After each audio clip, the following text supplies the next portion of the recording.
Hello, squirrel listeners. I forgot I had these around my neck, and if I take them off, I forget but then I already forgot. But I just had to have some needles for, something else. Just a dishcloth. Just a dishcloth that can be done on single points, but anyway. We're on chapter 11 of Anne's House of Dreams. Chapter 11 is called The Story of Leslie Moore. This ought to be interesting. Yes, the 8th baby arrived a fortnight ago, said Miss Cornelia from a rocker before the fire of the little house one chilly October afternoon. It's a girl. Fred was ranting mad. He said he wanted a boy, when the truth is, he didn't want it at all. If it had been a boy, he'd have ranted because it wasn't a girl. They had 4 girls and 3 boys before, so I can't see that it made much difference what this was. But of course, he'd have to be cantankerous just like a man. Cornelia hates her some men. The baby is real pretty, dressed up in its nice little clothes. It has black eyes and the dearest tiny hands. I must go and see it. I just love babies, said Anne, smiling to herself over a thought too dear and sacred to put into words. I don't say but what they're nice, admitted Miss Cornelia, but some folks seem to have more than they really need. Believe me, my poor cousin Flora up at the Glen had 11, and such a slave as she is. Her husband suicided 3 years ago, just like a man. Oh, I forgot my water. What made him do that? Asked Anne, rather shocked. Couldn't get his way over something, so he jumped into the well. A good riddance. He was a born tyrant. But of course it spoiled the well. Flora could never abide the thought of using it again, poor thing, so she had another dug, and a frightful expense it was, and the water as hard as nails. If he had wanted to drown himself, there was plenty of water in the harbor, wasn't there? No patience with a man like that. We've only had 2 suicides in Four Winds in my recollection. The other was Frank West, Leslie Moore's father. By the way, has Leslie ever been over to call on you yet? No, but I met her on the shore a few nights ago, and we scraped an acquaintance, said Anne, pricking up her ears. Miss Cornelia nodded. I'm glad, dearie. I was hoping you'd foregather with her. What do you think of her? I thought her very beautiful. Oh, of course. There was never anybody about Four Winds could touch her for looks. Did you ever see her hair? It reaches to her feet when she lets it down, but I meant, how did you like her? I think I would like her very much if she'd let me, said Anne slowly. But she wouldn't let you? She pushed you off and kept you at arm's length? Poor Leslie, you wouldn't be much surprised if you knew what her life has been. It's been a tragedy, repeated Miss Cornelia emphatically. I wish you would tell me all about her, that is,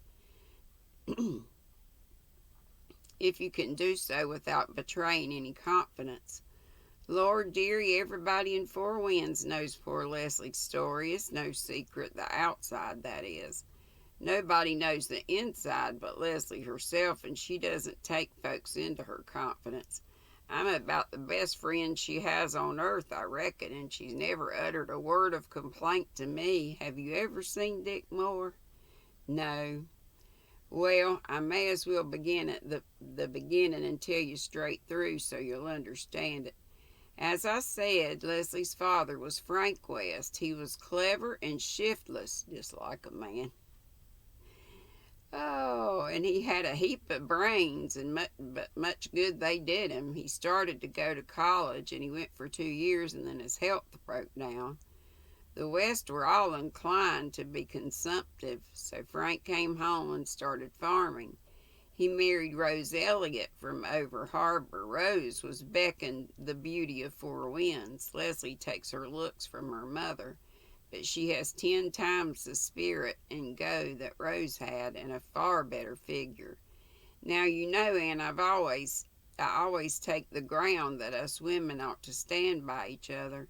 We've got enough to endure at the hands of the men, the Lord knows, so I hold we hadn't ought to clapper claw one another, and it isn't often you'll find me running down another woman. But I never had much use for Rose Elliott. She was spoiled to begin with, believe me, and she was nothing but a lazy, selfish, whining creature. Frank was no hand to work, so they was poor as Job's turkey. Poor. They lived on potatoes and point. I don't know what point is. Believe me, they had 2 children, Leslie and Kenneth. Leslie had her mother's looks and her father's brains, and something she didn't get from something she didn't get from either of them. She took after her grandmother West, a splendid old lady. She was the brightest, friendliest, merriest thing when she was a child, and everybody liked her. She was her father's favorite, and she was awful fond of him. They were chums, as she used to say. She couldn't see any of his faults, and he was a talking sort of man in some ways, a taking sort of man. Well, when Leslie was 12 years old, the first dreadful thing happened. She worshipped little Kenneth. He was 4 years younger than her. And he was a dear little chap, and he was killed one day. He fell off a big load of hay just as it was going into the barn, and the wheel went right over his little body and crushed the life out of it. And mind you, Ann, Leslie saw it. She was looking down from the loft. She gave one screech. The hired man said he never heard such a sound in all his life. It would ring in his ears till Gabriel's trump drove it out. But she never screeched or cried again about it. She jumped from the loft onto the load, and from the load to the floor, and caught up the bleeding, warm, dead body, and they had to tear it from her before she would let it go. They sent for me. I can't talk of it. Miss Cornelia wiped the tears from her kindly brown eyes and sewed in bitter silence for a few minutes. Well, she resumed, it was all over. They buried little Kenneth in that graveyard over the harbor, and after a while Leslie went back to school and her studies. She never mentioned Kenneth's name. I've never heard it cross her lips from that day to this. I reckon that old hurt still aches and burns at times, but she was only a child, and time is real kind to children, Ann dearie. After a while she began to laugh again. She had the prettiest laugh. You don't often hear it now.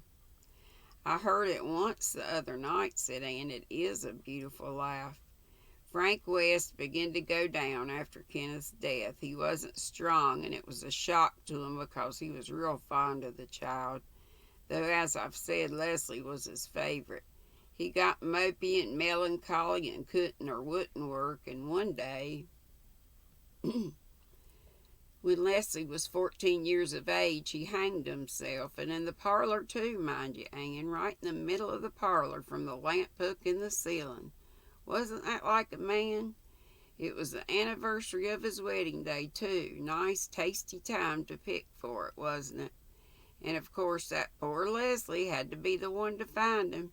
She went into the parlor that morning singing, with some fresh flowers for the vases, and there she saw her father hanging from the ceiling, his face as black as coal. It was something awful, believe me.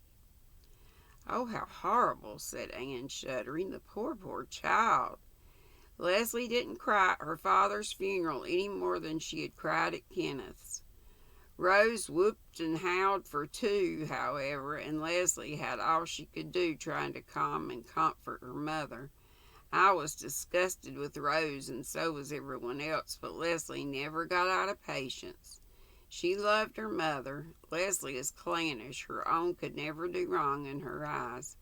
Well, they buried Frank West beside Kenneth, and Rose put up a great monument to him. It was bigger than his character, believe me.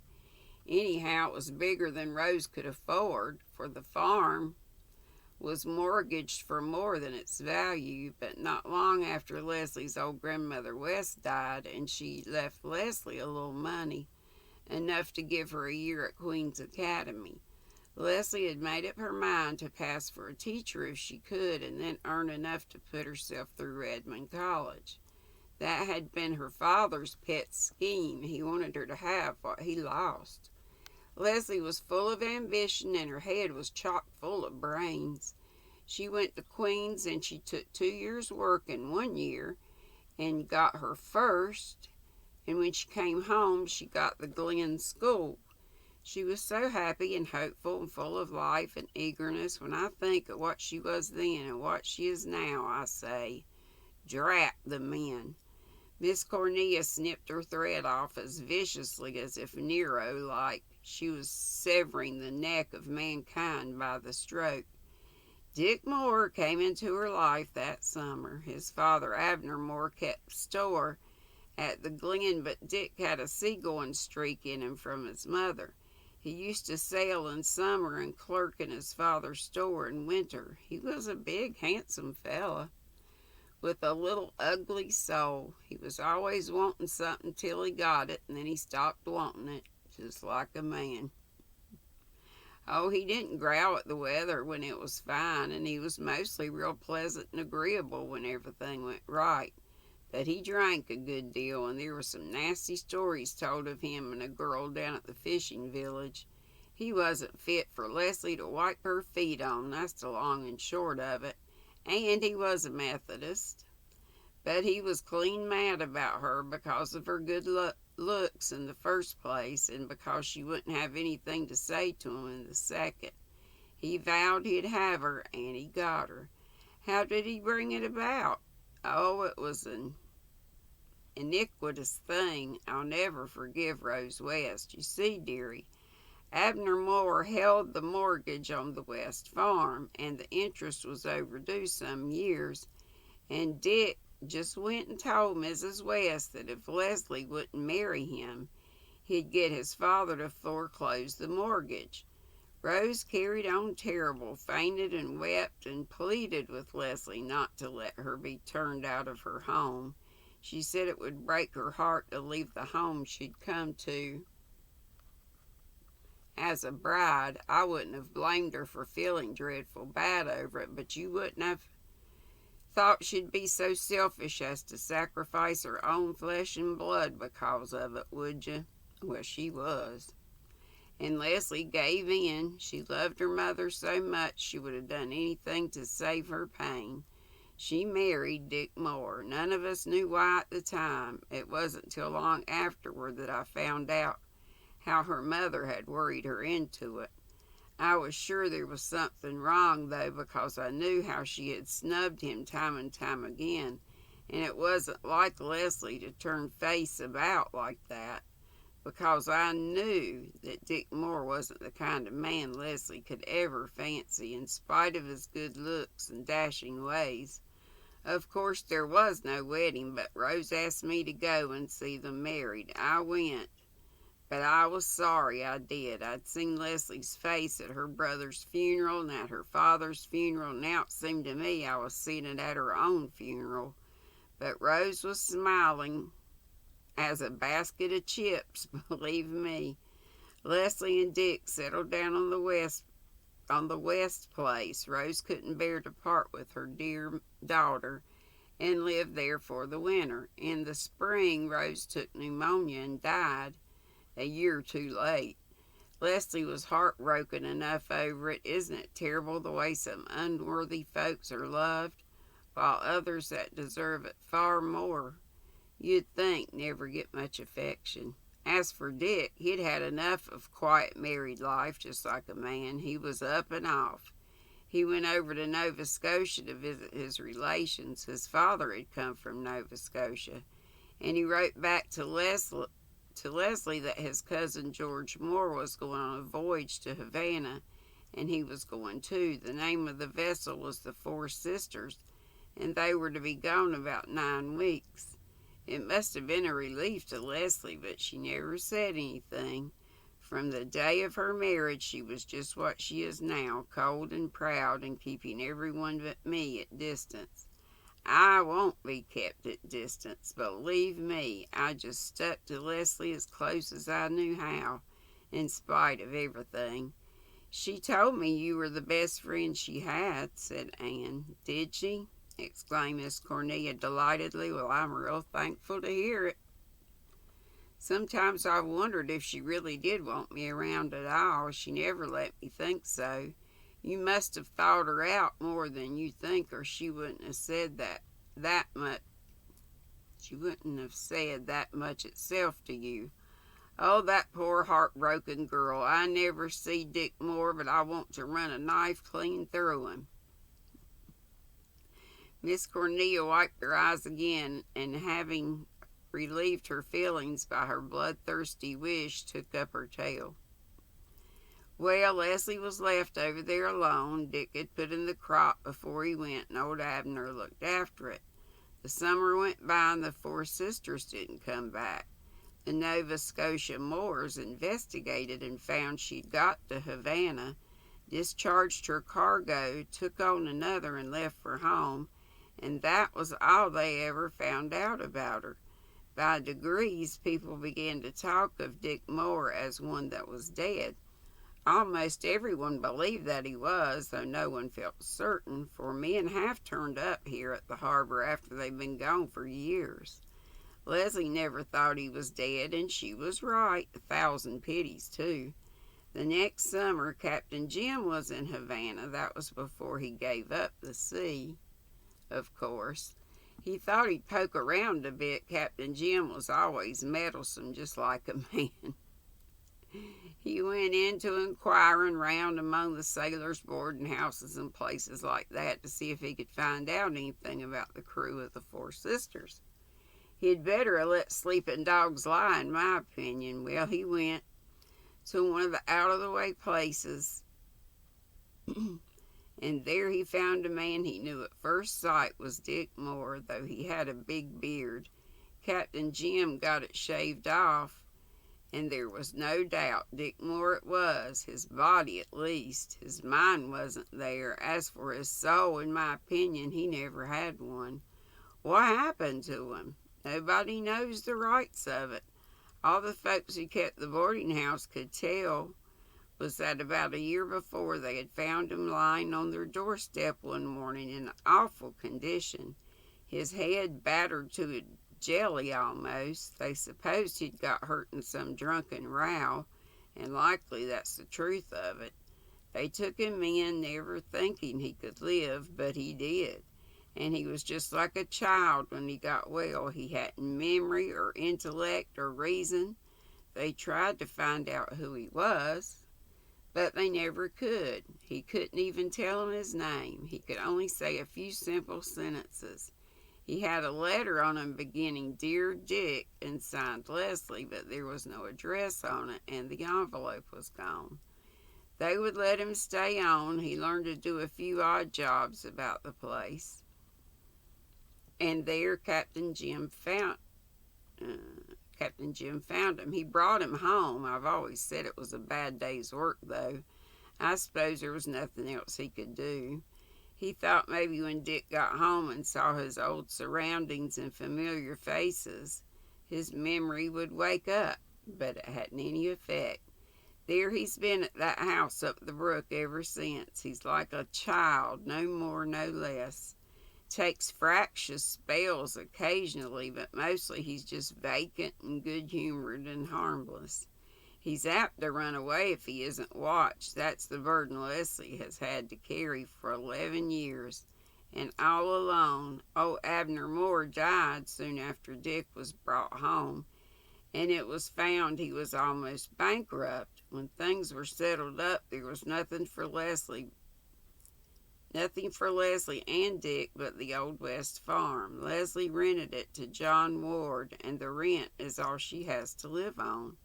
Sometimes in summer she takes boarders to help out, but most visitors prefer the other side of the harbor where the hotels and summer cottages are. Leslie's house is too far from the bathing shore. She's taken care of Dick and she's never been away from him for 11 years. She's tied to that imbecile for life. And after all the dreams and hopes she once had, you can imagine what it's been like for her. Ann Deary, with her beauty and spirit and pride and cleverness, has just been a living death. Poor, poor girl, said Anne again. Her own happiness seemed to reproach her. What right had she to be so happy when another human soul must be so miserable? Will you tell me just what Leslie said and how she acted the night you met her on the shore? Asked Miss Cornelia. She listened intently and nodded her satisfaction. You thought she was stiff and cold, Ann Deary, but I can tell you she thought out wonderful for you. She must have taken to you real strong. I'm so glad. You may be able to help her a good deal. I was thankful when I heard that a young couple was coming to this house, for I hoped it would mean some friends for Leslie, especially if you belong to the race that knows Joseph. You will be her friend, won't you, Ann Deary?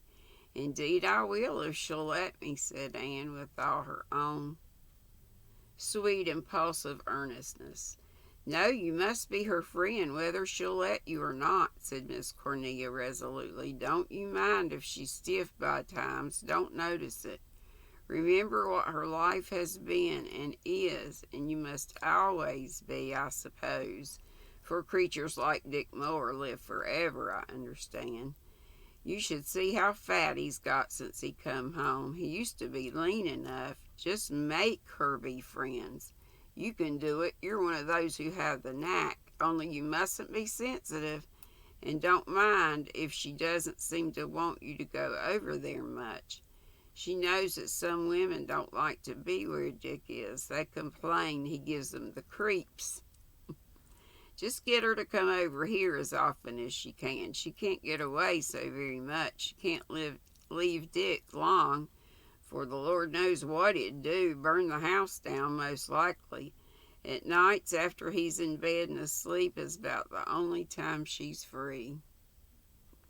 He always goes to bed early and sleeps like the dead till next morning. That's how you came to meet her at the shore. Likely she wanders there considerable. I'll do everything I can for her, said Anne.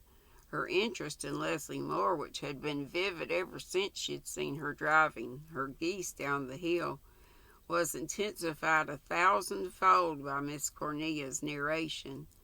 The girl's beauty and sorrow and loneliness drew her with an irresistible fascination. She had never known anyone like her. Her friends had hitherto been wholesome, normal, merry girls like herself, with only the average trials of human care and bereavement to shadow their girlish dreams. Leslie Moore stood apart, a tragic, appealing figure of thwarted womanhood, and resolved that she would win entrance into the kingdom of that lonely soul and find there the comradeship it could so richly give. Were it not for the cruel fetters that held it in prison, not of its own making. And mind you this, Annie dearie, said Miss Cornelia, who had not yet wholly relieved her mind, you mustn't think Leslie is an infidel because she hardly ever goes to church, or even that she's a Methodist. She can't take Dick to church, of course. Not that he ever troubled church much in his best days. But you just remember that she's a real strong Presbyterian at heart, Ann dearie. And that's all. Poor Leslie. Should have just left old Dick where he was. Okay, tomorrow we'll be on chapter 12, and it's called Leslie Comes Over. So that sounds like a good one, too.